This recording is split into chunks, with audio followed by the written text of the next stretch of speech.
Welcome to another video lecture in the subject Understanding the Self. This would be the second chapter, the philosophical view of the self. So we will not go into numerous nga philosophical perspectives, but we'll touch on to some of the most significant na philosophical nga perspectives in the subject of the self. Okay. Without further ado, we have Socrates. Socrates was a Greek philosopher whose philosophical theory had pioneered the transition from the materialist naturalism to idealism. The philosophical view of Socrates is primarily concerned with man. He is famously known for his quote, "Know thyself." It's actually a very profound quote. Know thyself. Ilailahim ko galingon, and many people would say nga, kailan naman ko, or I already know myself. But the idea with knowing yourself is not only knowing yourself in the most butanta, or rather in the superficial level, but you should know yourself on the most profound level that you can conceive of. That's why on the first part of our activity we had one concept there provided by Dr. Peterson nga says, if you want to know yourself, if you want to really understand yourself, you have to be objectively observing who you are from an observer's perspective. Nga naman, because if you view yourself in light of who you are without taking out those biases, then what will happen is those biases nga nasa imo those attitudes would most likely obstruct your vision as to, or your perspective as to who you are, who you really are as a person. And so it pays to know, to delve into the idea of knowing yourself, comprehend who you are. It's one of the it's one of the most profound nga ideas presented sa Greek nga philosophy. Know thyself. Ilailahim ko galingon. As to what extent you should know yourself, kung unsa ang kinsa ka ug unsa imong capability in both the good and the bad. So knowing yourself takes a lot more courage than knowing other people. Before nato ilhon ang atong mga idol nga artista or mga vlogger or mga models, we should actually go first with knowing who we are as a person. Maybe in knowing yourself, you uncover the questions nga naa sa imuha that has been there and wala lang na-address because you don't know where to start. It's one thing to know who you are as a person, to know both your good and bad side, to know your capability as to becoming your capability as a good person and as a person who is so vile and evil. So know thyself, and with the idea of knowing yourself, you will know the boundary between the point of the point wherein you can say that you're already a bad person or you're already a good person. The point wherein you know your weaknesses, because you have already known yourself. Maabot ka dira nga point and you would say, beyond this point, if I do this, dili na ni ako. So that's one of the most useful examples. Beyond this point, if buhaton ko ni, this would not be me. Okay? Or di na ni ako nga puutan, or ako nga No, for example, for somebody who is a Christian, for example, at what point sa imuhang behavior could you say nga if buhaton ko ni beyond this dili na ni siya Kristohanin, no? Or sa mga Muslim, beyond this dili na ko Muslim, di na ko follower of Islam, diba? So it pays to know yourself so that you would know the difference and the boundary between those two categories nga imuhang gi-lay out for yourself, no? So he tells man, no, Socrates, to take into account his inner self and to know it both in terms of good and bad side, and to know every minute nga detail of one's self. No, we have two things here. You probably know this as the yin and the yang, no. In these illustrations, makita na to ang balance, no, because sa idea ni Socrates in his challenge, no, to everyone to know themselves, no, it actually denotes the idea that there's a different side, there's always an opposite side. So gi-propose ni sa, it was in the philosophical perspective sa Taoism, that there's this yin and yang, the good side and the bad side, no? And so you must comprehend, you must know both of those sides, not only the good side, because it's easy to say buutan man ko or may man ko nga tao, it's easy to say that, but it's not easy to face the demon, no, that's within you. So kana, no, like in the narrative of Adam and Eve, di ba? Gibawalan sa Ginoo si Adam and Eve moadto sa mukaon sa fruit of the knowledge of good and evil, no? And because it would cost them death, no, the spiritual death, no? And the idea was nganong wala man gikuralan sa Ginoo, no? Kabulo man siya na dito ang bitin, for example, no? If he knew nga na dito ang halas, ngano wala man niya kurali?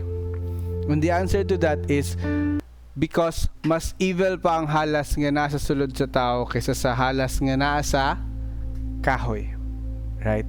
So that, no? So maybe it was gi-account siya sa Ginoo, maybe, no, maybe, no?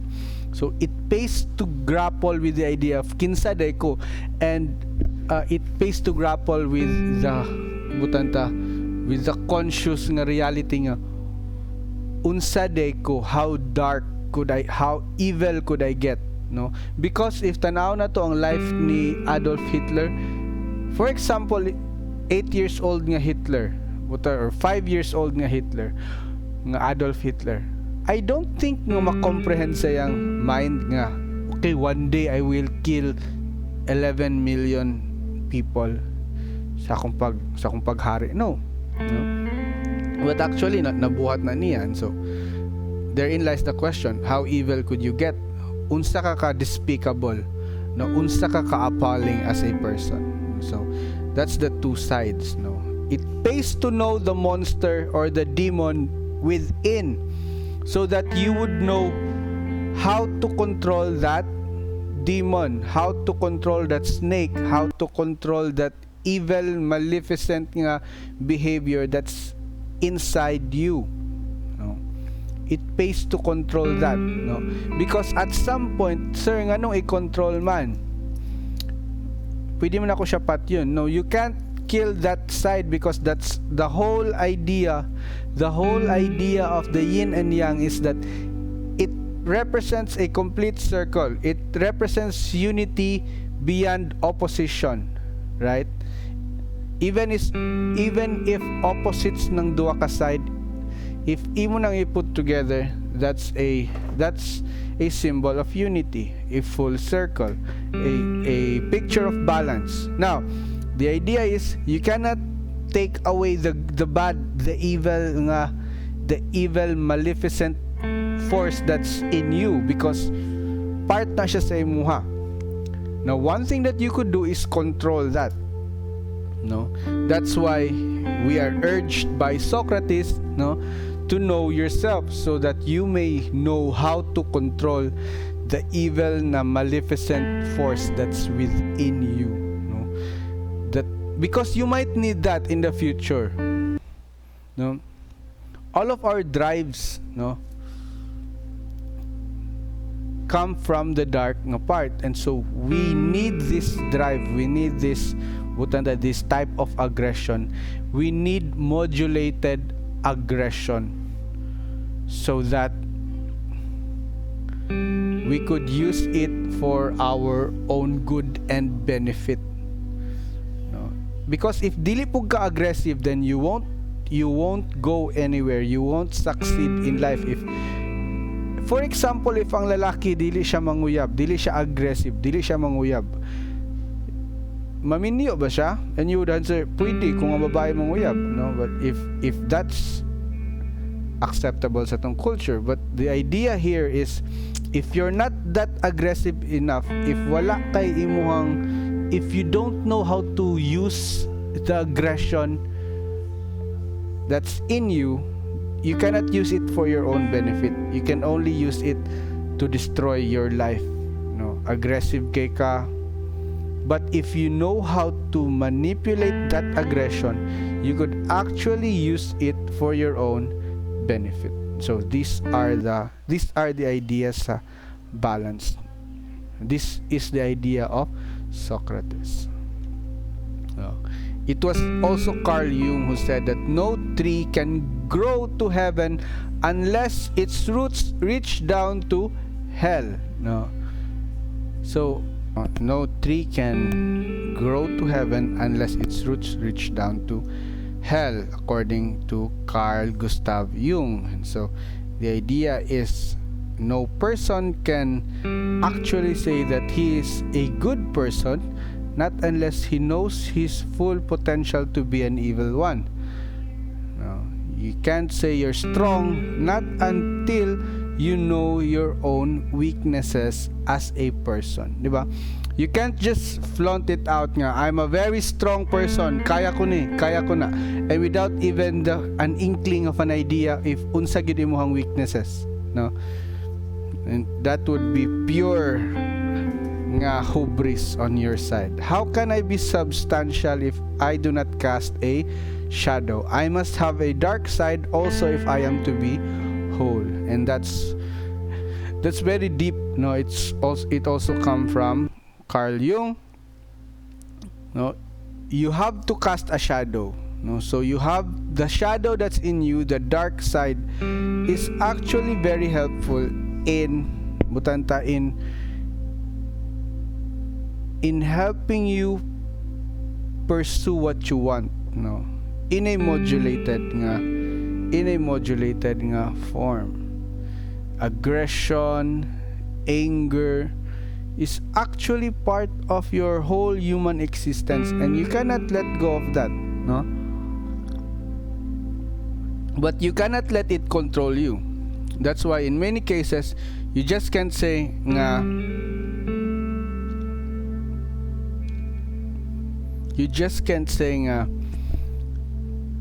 this is who I am because of the things that happened to me. No, you're not controlled by the circumstances, but with those circumstances nga nahitabo sa imuha or na that's happened to your life, you can use those, you can use the consequences of those events for your own benefit. And it's not that easy. I know it's easier said than done.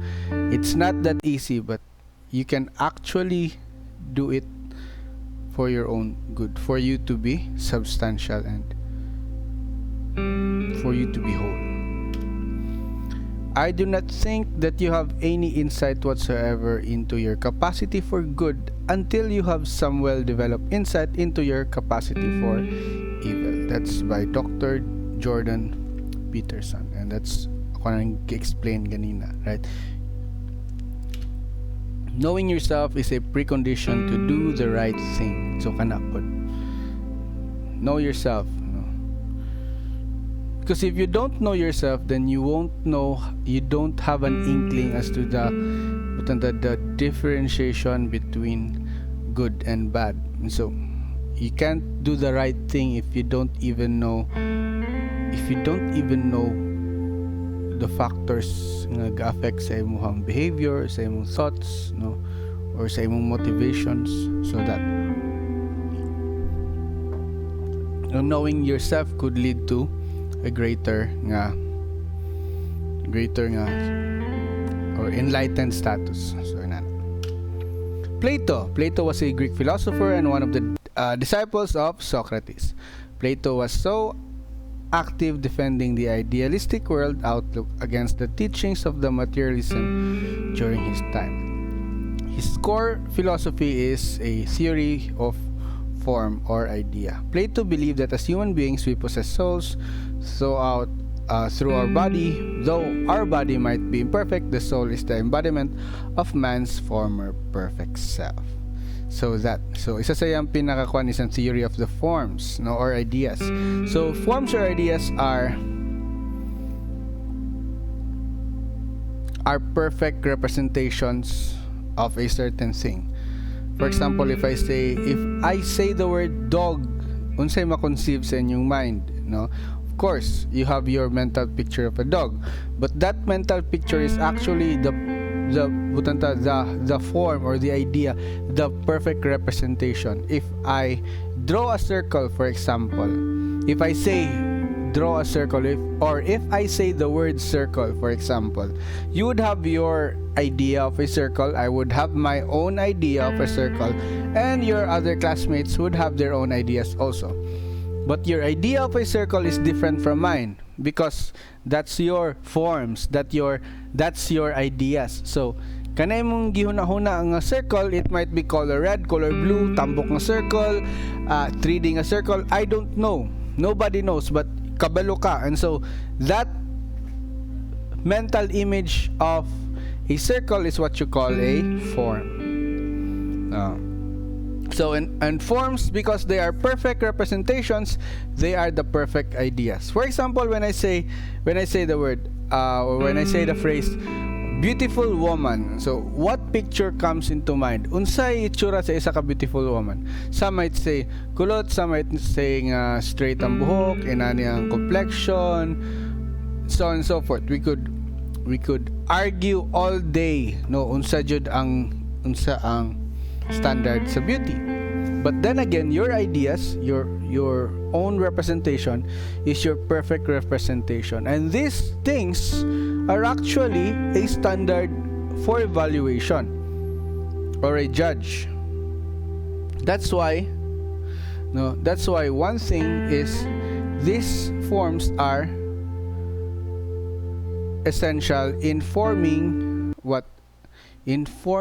your what we call your ideal self, no? So nakay ideal self pod, that actually comes to mind with the question nga 10 years from now, no, what do you want to be, no? And so daghan ka og images in mind. Actually, those images are part of your ideals, part of the forms, part of the perfect mental image that you have. 10 years from now, unsa ka ko, no? And so, example, ikaw karon is a first year college student, and then 10 years from now, I will be a successful businessman. Okay? So that's a good thing. But again, ideals are also a standard and a judge.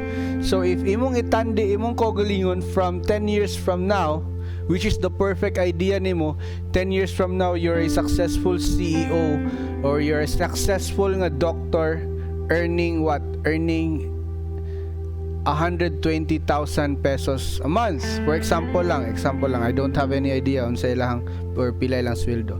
Example kana siya nga tao 10 years from now versus ikaw, which is nasa real nga domain, wala pa kay sweldo, nangay pa kag kwarta pang load sa imong mama. And so matandi na nimo, dako kayo ang gitawag nga discrepancy.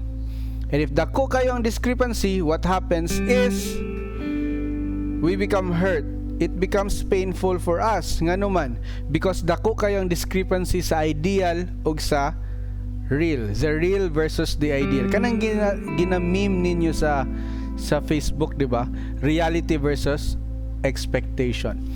The ideal is the expectation and the reality is what you have karon. If imo nang itandi, ouch, sakit kayo, ano man, because dako kayo ang difference. Not only in terms of sweldo, in terms of itsura, in terms of physique, in terms of accomplishment, layo kayo ang ilahang difference, and so you become sad, or it becomes painful for you. So what should you do? The idea here is that you should attain, or you should do your best to reach that ideal. No, ma-reach ba na nimo? The truth is walay tao nga naka-reach silang ideals. Wala. It will always come short, but actually it's good because it's not meant nga maabot yun nimo in a perfect sense, but rather it's meant nga maduol nimo imuhang self. Up to some point, gagamay na lang ang discrepancy and it wouldn't be that painful para sa imuha. Because namubo nimo ang discrepancy of who you are or of who you should be and who you are karon. Diba? So that. An example would be, if you want to be a doctor, for example, katong case na to. If you want to be a doctor and then life happened, daghay na hitabo, and so you were not able to be a doctor but you become a successful medical technologist, no, very respectable in your field, and so would it hurt? Yes. Thinking about your dreams, it would still hurt, but you have the ability to balance it out, because you could say to yourself, at least inani akong naabot, duol, at least duol siya sa ideal. No, if I didn't finish that, at least I have this. So dira na pud nato git ma-insert ang compensation, right? But if dayo kayo ang gap, then dira ang problema, no? Dira ang problema if dako kayo ang discrepancy. Other people gali karon are actually living out their ideals in a fake nga make believe. I have students nga magpa-picture sa auto sa ubang tao and claiming it to be theirs because they want the status of one. But even if gusto kay sila nga status, even if bakakra sa ilaha, they would still have that picture because it feels like the real thing, but dili good, no. Muning tawag sa Binisaya nga maghinilas, no. Kay tungod sa kadako sa discrepancy between the real and the ideal, ang mahitabo is what happens is that madismaya ang tao. People would be dismayed kay layo-lay kayo ang gap between the real and the ideal, and they would just go to the most easy way to do it, and that's living a lie. So inana, maghinambugiro as if daghay kwarta, pero actually ang kwarta gikan sa ilang parents, or actually ang kwarta di gyud ilaha, no? So inana, no, burot sa ilahang garbo, in a sense nga they want to show the world who they really are, and with the right eyes you can actually see who they are. They're very insecure people, no, who'd rather live a lie than to face reality and work on their dreams. So inana, and so kamo, you work on your dreams, no, as much as possible. Ipagamay ang discrepancy between the ideal and the real to the point nga halos dili na ma-distinguish, no? So that whoever has witnessed another's ideal becomes his inexorable judge, and as it were his evil conscience. No, we are inclined, that's Kang Friedrich Nietzsche, we are inclined to judge others by our ideals, others by their acts. So this is actually true. No? Next is Saint Augustine. Saint Augustine's view of the self reflects a medieval point of view, and that is, man is imperfect in himself. Now, according to Saint Augustine, man continuously desire and struggles to be with a divine creator, to attain a feeling of immortality, which is actually true. We are actually hungry for the idea of immortality. And how do we get that? Ang uban, they use their fame, no? Ipa-validate nila ang self through Instagram and social media, or unsa pa nga social media nga platform, just to attain that attention, so that it touches a moment in immortality. But dili good mo fade away ra na, kana silang nadin lustre, mga tigulang ra na silang tanan, kana silang kinsa pa na yung mga idol nga mga artista. Actually, they're also aiming for immortality. They're also people, no, tao ra gyapon na sila, and they aim for immortality. But the idea is all of us are hungry for that feeling, no? And according to Saint Augustine, we can only attain that feeling of immortality if we are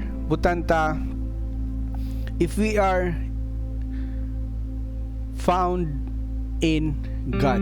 Kana.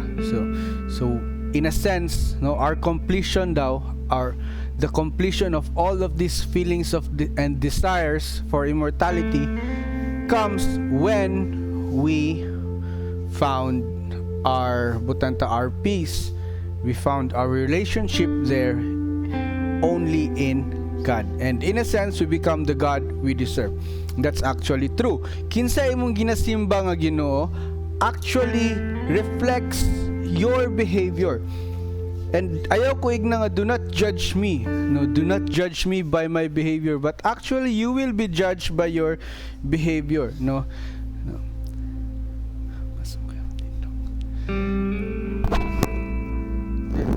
Record. Mas ma-express na akong self kung magtindog ko. Muna ko gatod. Sige. Nagwinirdo ko diri, so sorry. Ay, magklase po ka dira. Sige, mulingkod na ko. No, anyway. No. So the desire to attain immortality with our divine creator generates the virtue of love that is in man. And with this virtue, the idea and concept of the self is founded.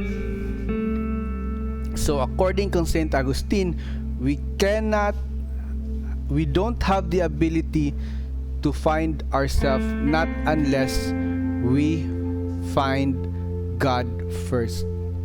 So we look for God first, and then in Him we will eventually find our identity.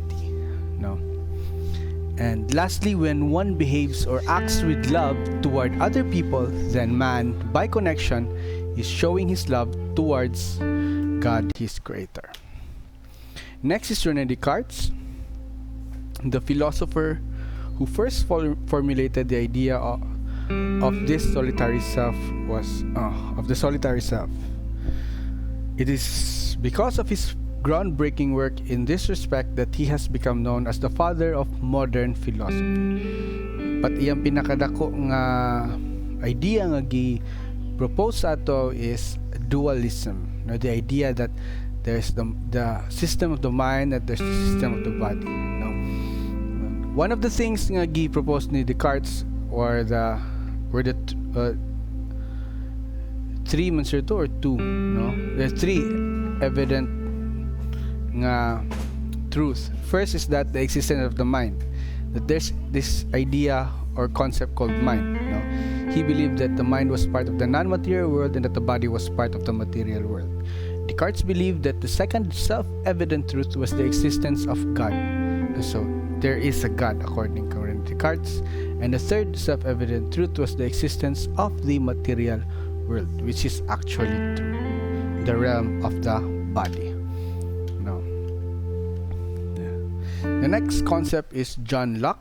No, John Locke speaks of personal identity and survival of consciousness even after death. No, John Locke holds that personal identity is a matter of psychological continuity. No, he considered personal identity or the self to be founded on consciousness, no, or actually memory, and not on the substance of either the soul or the body. No, diri is medyo biological lang yung expectation. No, Locke's theory of personal identity wants us to think about what makes a person identical through time. So, natay branching problem. No, nindot ni siyang idea. No, if imo dong consciousness, no, actually nakopy ni sa ko na propose gani sa Netflix, no, sa Black Mirror. If you copied your consciousness into a robot, no, would both you and the robot be identical to your past self? Diba? That's the idea here.